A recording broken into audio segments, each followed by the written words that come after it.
Hello, Morongo Basin, and listeners around the world online at Z107.7 FM.com.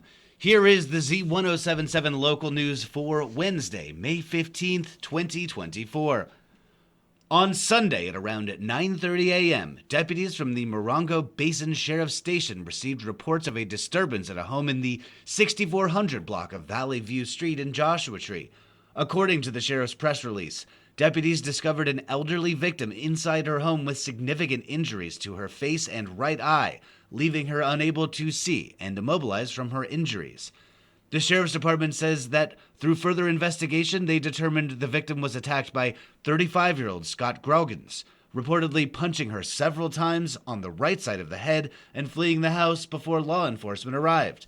Later that day, just after 3 p.m., deputies did an area check in the 61,000 block of 29 Palms Highway and located Groggins on Valley View Street, near the intersection of Petunia Drive. Scott Groggins was arrested for investigation into attempted murder and is being held at the West Valley Detention Center on $500,000 bail. A Yucca Valley man is suspected of causing 2 separate collisions, the second of which sent a pregnant woman to the hospital and resulted in the suspect's car rolling multiple times. Online news editor Robert Hayden has the story. According to the sheriff's press release, the first incident took place in Yucca Valley on 29 Palms Highway, where they say 34-year-old Wayne Major was traveling westbound and failed to stop at the intersection at Sage Avenue, colliding with the stopped vehicle. Deputies say the Major then fled the scene in his car, a black 2003 Saturn Vue, at a high rate of speed with a disregard for other motorists. Major again failed to stop at Astor Avenue and Onaga Trail when he collided with a car traveling through the intersection. The driver of that car is in her late-term pregnancy and was transported to the local hospital by ambulance. Major's vehicle rolled several times and came to rest in a yard of a nearby home. The female passenger of that car sustained traumatic injuries and was transported to a local hospital for life-saving treatment. Wayne Major also sustained injuries and was transported to Desert Regional Medical Center. Deputies believe Major was driving under the influence of drugs during the collisions, and he was found to be in possession of suspected fentanyl. Wayne Major was released from the hospital and arrested for suspected DUI causing bodily injury and possession of unlawful paraphernalia, and is being held at the Morongo Basin Station on $260,000 bail. Reporting for Z107.7 News, I'm Robert Hayden. The 29 Palms City Council faced a packed agenda last night that included a public hearing and discussion items on budgets, the arts, and a possible relocation of the 29 sign. Reporter Hillary Sloan joins us with this update on last night's meeting. After the proclamations and recognitions, the 29 Palms City Council unanimously approved the consent calendar, including repealing City Code Chapter 1510 regarding wastewater services. With community input, City Council discussed the Public Arts Advisory Committee recommendation to restore and move Chuck Kaplinger's 29 exclamation point sculpture from its current site to Freedom Plaza. The council voted to approve the repair and further discuss making its current location more accessible or revisiting moving it. San Bernardino Battalion Chief Bill Villarino updated the council on the San Bernardino Fire Department promotions, staffing shortages, and implementing programs to attract recruits. The council then considered an update to the current fee waiver policy from September 1989. Parks and Recreation offered an updated document and recommendations. It was unanimously voted to approve the revised recommendations and allow for a 3-day waiver to nonprofits and public service organizations. For more information, see this story at Z107.7FM.com. For Z107.7, this is reporter Hillary Sloan. The Yucca Valley Planning Commission is looking to improve the appearance of Highway 62. Here is reporter Adeline J. Wells with more from last night's meeting.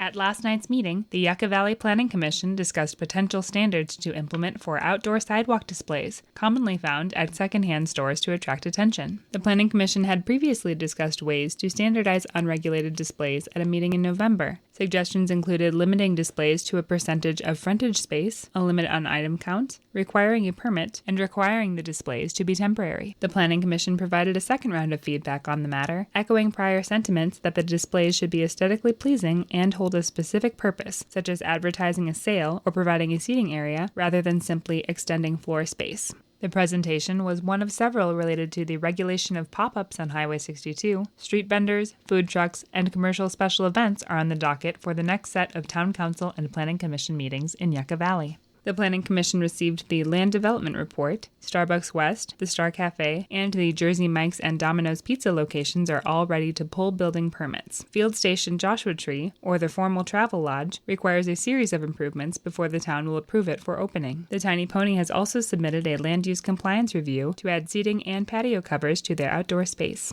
In an update on the Aquatics and Recreation Center project, town staff applied to the California Department of Fish and Wildlife to remove several western Joshua trees impeding the build on the property. Town staff is still waiting to hear a status update from the Fish and Wildlife Department. Reporting from Yucca Valley, this is Adeline J. Wells. Last night, the Morongo Unified School District Board of Trustees met in regular session. Assignment reporter Gabriel Hart was in attendance and joins us with this recap.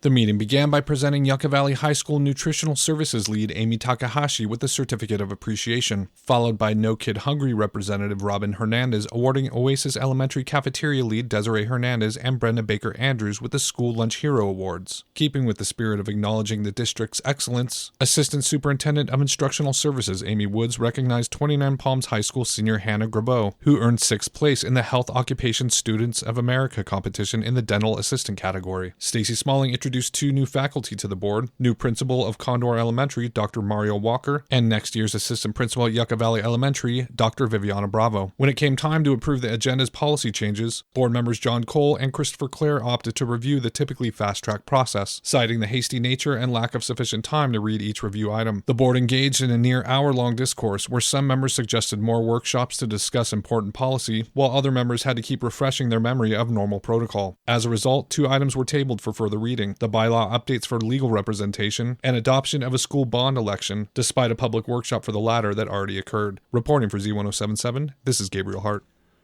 The town of Yucca Valley wants your input, and they're hosting another set of meetings on the Community Center project. Reporter Adeline J. Wells rejoins us with more on how you can make your voice heard. On Wednesday, May 15th, the town of Yucca Valley invites the community to a second special meeting on the Community Center Master Plan. Town staff made adjustments to the original plans for the pickleball courts, basketball courts, and skate park following a similar meeting last month. Residents can enjoy free pizza while reviewing the updated plans. The meeting is an opportunity to gather public input so that the town can ensure the new facilities align with the community's vision. The meeting will be held Wednesday, May 15th at 6 p.m. at the Yucca Valley Community Center. For more information, get in touch with the town of Yucca Valley at 760-369-7211. Reporting from Yucca Valley, this is Adeline J. Wells. The Morongo Valley Community Services District Board of Directors meets in regular session tonight at 6 p.m. at Covington Park's Multipurpose Room. Gabriel Hart rejoins us with a look at tonight's agenda. For the meeting's agenda, the board will review, discuss, and approve the update of the schedule of fees, as well as an update to the Memorandum of Understanding negotiation team. The board will review and discuss Resolution 2403, which approves the assessment fee and orders the levy and collection of annual assessments within the Morongo Valley Fire Suppression Assessment Service Area for the fiscal year of 2024-25. Lastly, the board is set to approve the 2024-25 preliminary budget. Reporting for Z107.7, this is Gabriel Hart. Directors at the Joshua Basin Water District will meet in special session at 3 p.m. this afternoon. That's in place of the regular 5:30 p.m. meeting. Yucca Valley's High Desert Water District meets in regular session at 4 o'clock. Here's reporter Mike Lipsitz with your Wednesday Water Roundup.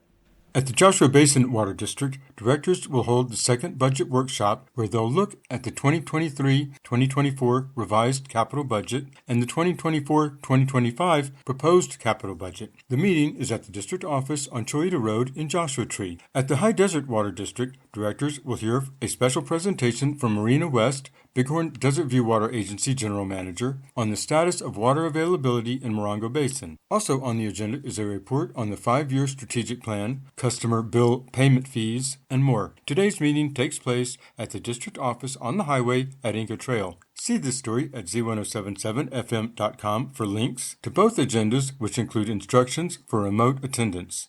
Reporting for Z107.7 News, this is Mike Lipsitz. And finally, a counselor/teacher at 29 Palms High School received high honors last week as the local Rotary Club honored him as Teacher of the Year. Assignment reporter Gabriel Hart joins us once again to tell us more. In the wake of 29 Palms High School's recent 6-year accreditation from the WASC, 29 Palms High School principal Mike Ruggiero selected Robert Conway as Teacher of the Year due to his extraordinary efforts in coordinating the recent school accreditation. Ruggiero said Conway's leadership and management skills resulted in 29 Palms High School being given a full 6-year accreditation at the highest level possible. Conway was presented with a recognition award and gift certificate at the Rotary Club of 29 Palms, part of Rotary International, whose stated human rights purpose is to bring together businesses and professional leaders to provide humanitarian services, encourage high ethical standards in all vocations, and to advance goodwill and peace around the world. Reporting for Z107.7, this is Gabriel Hart. That's our local news. Hear local news 7 times a day, 7 days a week at 7, 8, 9, noon, 4, 5, and 6. Reporting for the Morongo Basin News Leader, the award-winning Z107.7 Local News, I'm Jeff Harmetz.